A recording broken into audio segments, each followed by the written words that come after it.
নমস্কার,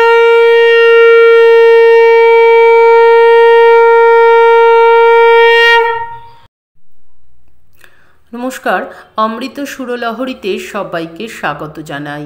আমি সুপ্রিয়া। আজ আবার একটি নতুন বিষয় নিয়ে আপনাদের সঙ্গে আলোচনা করতে এলাম। আজকে আমরা শুনব একটি ঘটনা যেটা স্বামীজির জীবনে ঘটেছিল। এর আগে স্বামীজি ভূতের মুখোমুখি হয়েছিলেন, সে ঘটনা আপনাদের সঙ্গে আলোচনা করেছি। স্বামীজিকে কলকাতা পুলিশ তুলে নিয়ে গেছিল, সে ঘটনাও আলোচনা করেছি। আজকে আমরা শুনব স্বামীজি কিভাবে বাঘের কবলে পড়েছিলেন।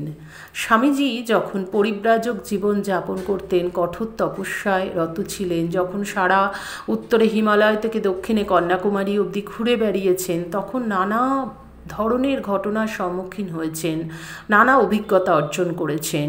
সেই সমস্ত অভিজ্ঞতার টুকরো টুকরো আমরা আমাদের স্বামীজির নানা বই থেকে বিভিন্ন গুণীজনের কাছ থেকে জানতে পারি। তো আজ আমরা শুনব মন্মথনাথ গঙ্গোপাধ্যায় লেখা থেকে। স্বামীজি নিজে মুখে তাকে বলেছিলেন যে কিভাবে স্বামীজি বাঘের কবলে পড়েছিলেন। স্বামীজির মুখ থেকে প্রত্যক্ষভাবে শোনা একটি ঘটনা। স্বামীজি বলেছিলেন, তখন আমি হিমালয়ে কঠোর তপস্যা করছি। বেশিরভাগ সময় ধ্যান জপের মধ্যেই ডুবে থাকতাম। খিদে পেলে দাঁড়ে দাঁড়ে ভিক্ষা করে যা জোটে তাই দিয়েই উদরপূর্তি করতাম। কিন্তু অধিকাংশ সময় যা পেতাম তাতে পেটও ভরত না, মনও না। এতটাই নিকৃষ্ট সেগুলির স্বাদ। একদিন মনে হলো, ধিক এ জীবন। এই গরিব পাহাড়ি লোকগুলো নিজেরাই পেট ভরে খেতে পায় না, তাদের ছোট ছোট ছেলে মেয়ে ও পরিবারের মুখে দুবেলা দুমুঠো অন্ন তুলে দিতে পারে না। কিন্তু তা সত্ত্বেও তারা নিজেদের খাবার থেকে বাঁচিয়ে আমার জন্য কিছু না কিছু রেখে দেয়। এভাবে বেঁচে থেকে কি লাভ? এর চেয়ে প্রায় উপবেশনে দেহত্যাগ করাই ভালো, মানে উপবাস করে, পুরোটাই উপবাস করে দেহত্যাগ করা ভালো। যেই কথা মনে হলো, অমনি মাধুকরীতে যাওয়া বন্ধ করে দিলাম। এইভাবে দুটো দিন না খেয়ে কেটে গেল। তেষ্টা পেলে আঁচলা ভরে ঝর্ণার জল খেতুম। 3 দিনের দিন এক গভীর জঙ্গলে ঢুকে একটা পাথরের উপর বসে ধ্যান করতে লাগলুম। চোখ খোলাই ছিল। হঠাৎ কেমন যেন গাটা ছমছম করে উঠল। দেখলাম ডোরাকাটা বিশাল একটা বাঘ আমার দিকে লুব্ধ দৃষ্টিতে তাকিয়ে। ভাবলুম, যাক, বাঁচা গেল। এতদিন পর আমি নিজেও একটু শান্তি পাব, আর ওই বাঘটারও পেট ভরবে।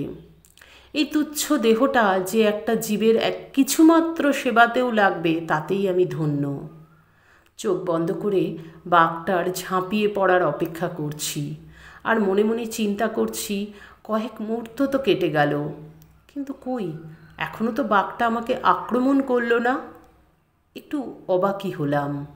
তখন চোখ খুলে দেখি বাঘ বাবাজি জঙ্গলের মধ্যে ঢুকে যাচ্ছে। প্রথমটা দুঃখই হলো, কিন্তু তারপরে অত দুঃখের মধ্যে হাসি পেল। বুঝলাম গুরুদেব আমাকে দিয়ে অনেক কাজ করিয়ে নেবেন, তাই তিনিই আমাকে রক্ষা করেছেন। সত্যি স্বামীজি কিন্তু মাত্র 39 বছর বয়সে অনেক অনেক রোগের সম্মুখীন হয়েছেন, অনেক অসুস্থতার সম্মুখীন হয়েছেন। পরিব্রাজক জীবনযাপন করে পথে পথে ঘুরে খিদে তেষ্টায় তিনি কিন্তু অনেকবার অনেক ঘটনার সম্মুখীন হয়েছেন। কিন্তু তিনি হতাশ হননি, কারণ তার সঙ্গে ছিলেন ঠাকুর, সঙ্গে ছিল মায়ের আশীর্বাদ, তারা সর্বদা সঙ্গে ছিলেন।